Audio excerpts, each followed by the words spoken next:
তুমি কি জানো তোমাকে এত ভালোবাসি কেন? কেন এত ভালোবাসো? কারণ তুমি অনেক ভালো। আমার মতো বউ পাওয়া কি চারটেখানি কথা? দেখো না তোমার কর্নেল বউগুলো কত বড় বড়। ওর পম তো বড় হবেই, মানসির বউরে বিয়ে করলে পম কেন? দেখো ফুটেও কত বড়। এই তোকে কে বলেছে এটা মানসির বউ? আমি সব জানি, এটা যে পাশের বাড়ির বৌদি। তুমি ধরে নিয়ে আইছো, একা শোনা গেছে কাজ করতো। আমি সব জানি, এর সঙ্গে আমিও কতবার খেলেছি। এর বাকুড়ি খুব বড়, তুই তো ঢোকাতেই পারবি না, মনে হবে সাঁকু। এই মাংমারানি কি বলছে? তুই বলে আগে জনের কাছে কাজ করতিস? এই না না, আমি তোমার কাছে কাজ করতাম না। তুমি তো জানো ওইটাই মানসির বউ, তুমি এসব কথা বলছো কেন? এই মাংমারানি তাহলে বল, তোর এই পম এত বড় হয়েছে কি করে? তোর ফুটে তো কেন বড় হয়েছে বল? জানো, আগে আমি সরে বেগুন দিয়ে হ্যান্ডেল মারতাম, আমার বান্ধবীকে দিয়ে আমার পম চাপাতাম। আমার খুব ইচ্ছা করতো আমার বয়ফ্রেন্ড হবে, কিন্তু আমার ভাতারটা হয়েছিল, ও লাগাতে পারতো না, কিছু করতে পারতো না, এমনি বেরিয়ে আসতো। সত্যি তো শোনা, তুমি বেগুন হ্যান্ডেল মারতে কাউকে দাওনি তো?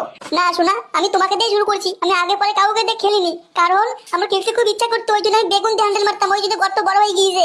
আর লেবুগুলো আমার বান্ধবীকে দিয়ে চাপাতাম।